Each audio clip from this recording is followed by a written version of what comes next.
વડોદરા શહેરને wire free city બનાવવામાં આવશે. એટલે વડોદરા શહેરમાં જે ઓવરહેડ મસમોટા વાયરો નીકળે છે તેને જમીનમાં ઉતારવામાં આવશે. વડોદરા શહેરને વધુ સુંદર અને વાયર ફ્રી બનાવવા માટેનો આ પ્રોજેક્ટ હાથ ધરવામાં આવ્યો છે. વડોદરા મહાનગરપાલિકા અને MGVCL દ્વારા વડોદરા શહેરને વાયર ફ્રી સિટી બનાવવા માટે મહત્વાકાંક્ષી પ્રોજેક્ટ હાથ ધરવામાં આવ્યો છે. ગુજરાત વાયર ફ્રી સિટી અને જે પ્રોજેક્ટ અંતર્ગત વડોદરા મહાનગરપાલિકા અને MGVCL સાથે મળીને કામ કરશે અને જેનાથી વડોદરા શહેરના લોકોને વધુ સુરક્ષિત અને વધુ કહી શકાય કે વિશ્વસનીય વીજ પુરવઠો મળી રહેશે. અવિરતપણે વીજ પુરવઠો જેના થકી મળી રહેશે, જ્યારે ઉપર ઓવરહેડ જતા વાયરોને જમીનમાં ઉતારવામાં આવશે.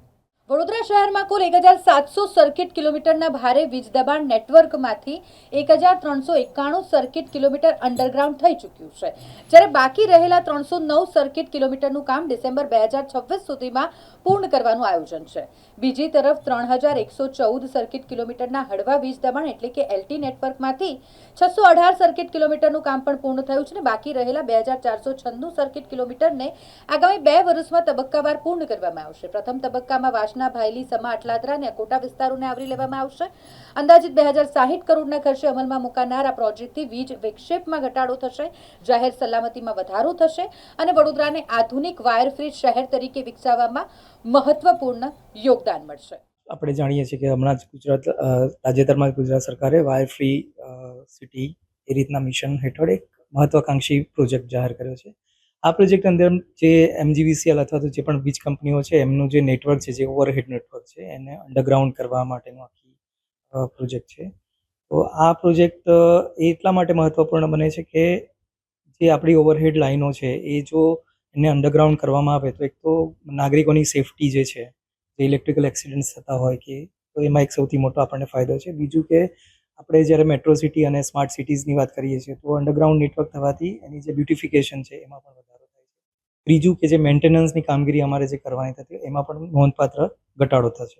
એટલે આ પ્રોજેક્ટ ગ્રાહકો અને યુટિલિટી અને તેમજ જે અર્બન ડેવલપમેન્ટ જે આપણું વિસ્તાર છે એ ત્રણેય માટે ખૂબ ફાયદાકારક છે.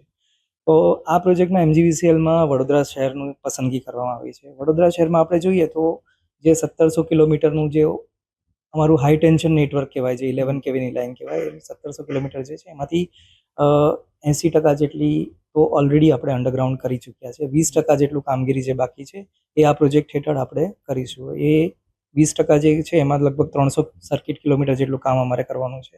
તો એ અમે આવનારા ડિસેમ્બર મહિના સુધીમાં એટલે ડિસેમ્બર 26 સુધીમાં પૂરું કરી દઈશું. એમાં લગભગ 60 થી 70 કરોડ રૂપિયાનો ખર્ચો આપણે અંદાજિત કર્યો છે.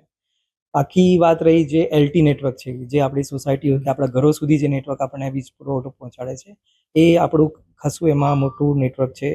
આપણે અંદાજ જોઈએ તો ટોટલ અત્યારે વડોદરા સિટીમાં 3000 કિલોમીટર જેટલું LT નેટવર્ક છે ઓવરહેડ. એમાંથી આપણે 600-700 કિલોમીટર જેટલું તો અંડરગ્રાઉન્ડ એમાં પણ કરી ચૂક્યા છે અને જે બાકીનું 2500 કિલોમીટર છે કામ બાકી રહ્યું છે એ હવે આપણે એને આ પ્રોજેક્ટ હેઠળ ઉપાડીશું કામ. એમાં આપણે ફેઝ વાઇઝ જઈશું કારણ કે આમાં ખાસી કામગીરી ઇન્વોલ્વ થઈ રહી છે. તો ફર્સ્ટ ફેઝમાં આપણે જોઈએ તો શહેરના આપણે વાસણા, ભાયલી, સમા, અટલાદરા, અકોટા જેવા વિસ્તારોને આપણે એમાં આવરીશું અને ત્યારબાદ બીજા ફેઝમાં આપણે રાવપુરા, માંડવી, પાણીગેટ, વાઘોડિયા, આજવા, હરણી એ બધા વિસ્તારના LT નેટવર્કને આપણે અંદર આવરીશું અને આ LT નેટવર્ક માટે આપણો લગભગ અંદાજ અમે માંડ્યો છે 2000 કરોડનો ખર્ચ. તો આ રીતે ફેઝ વાઇઝ એને અમે કામગીરી પૂર્ણ કરીશું. એટલે એમાં ઘણી અમારે રાઉન્ડ ઓફ મિટિંગ્સ થઈ છે કારણ કે આમાં અમારે જે ડિગિંગ કામ કરવાનું આવશે તો એમને વે લીવ જોઈશે.